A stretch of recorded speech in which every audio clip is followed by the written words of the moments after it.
आज की कहानी का शीर्षक है काली साड़ी। अरे प्रज्ञा, एक तो तुम सांवली हो, ऊपर से यह काली साड़ी पहन ली।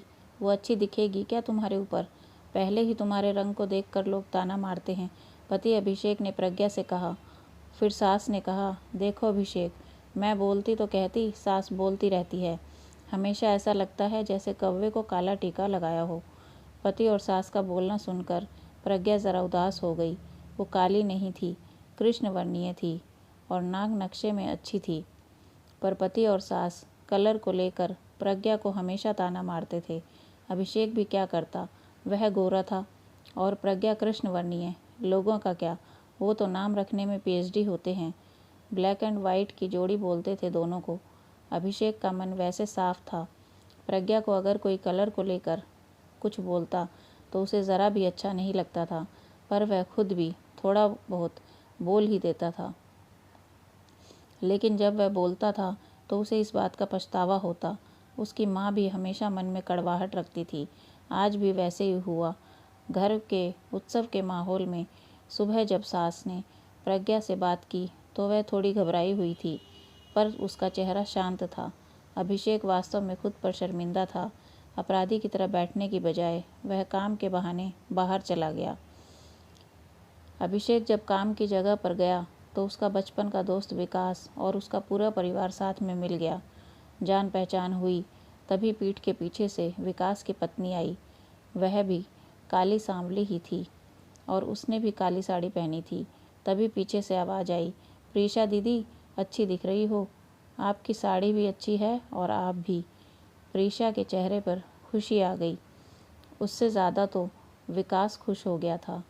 अभिषेक विकास को आश्चर्य से देख रहा था। विकास ने उसे देखा और उसके मन की बात भांप गया। वह अपने दोस्त के सवालों को हल करना चाहता था। विकास ने अभिषेक से सीधे ही बोल दिया, पूछो, तुम्हारे मन में जो भी है, मैं तुम्हें उसका उत्तर देने के लिए तैयार हूँ। अभिषेक बोला कि नहीं नहीं, ऐसा कुछ भी नहीं है। विकास ने कहा, तुम जानते हो ना कि मैं लोगों का मन कितने अच्छे से पढ़ लेता हूँ। तुम तो मेरे बचपन के दोस्त हो, तुम्हारे मन की बात भला मुझसे कैसे छुप सकती है। विकास आगे बोला, तुम यही सोच रहे हो ना कि मेरी पत्नी जो रंग से काली है और आज उसने काली साड़ी पहन रखी है, फिर भी वह और मैं इतना खुश कैसे।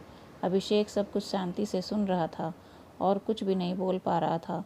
विकास बोला, काला रंग ऐसा रंग है जिसमें दुनिया का कोई भी रंग मिला दें वह कभी नहीं बदलता, यानी किसी और रंग की रंगत में वह अपना अस्तित्व कभी नहीं छोड़ता।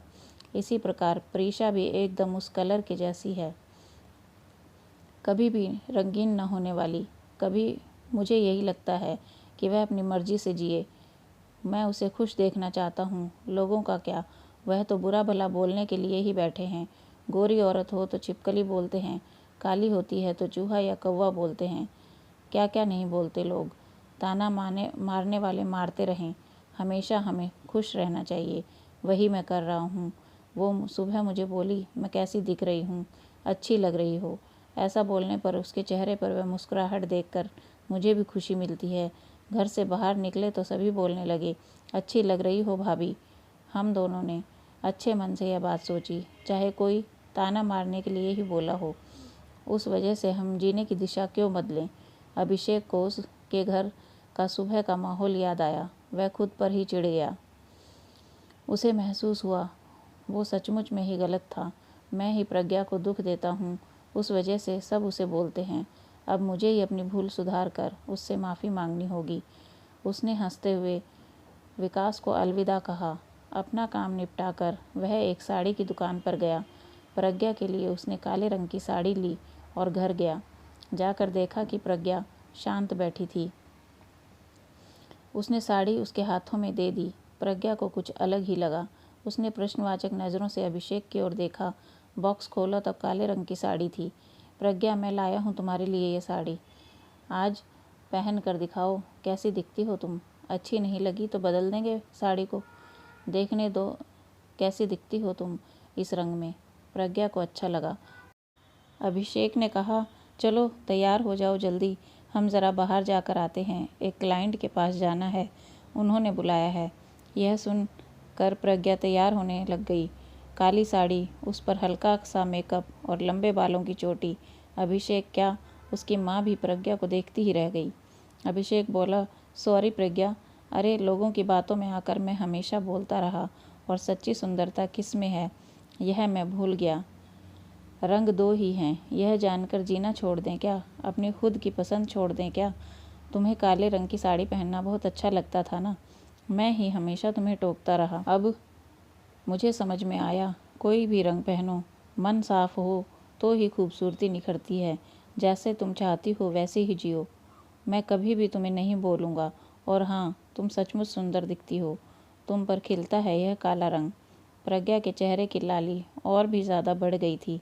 यह बात सुनकर अभिषेक ने प्रज्ञा का मुस्कुराता हुआ चेहरा देखा और बहुत खुश हुआ। मन ही मन उसने अपने दोस्त को धन्यवाद दिया, क्योंकि यह परिवर्तन उसके शब्दों द्वारा ही हुआ था। खूबसूरत दिखने के लिए सोच का खूबसूरत होना ज़रूरी है। इंसान का मन अगर सुंदर है तो इससे कोई भी फ़र्क नहीं पड़ता वह खुद किस रंग का है।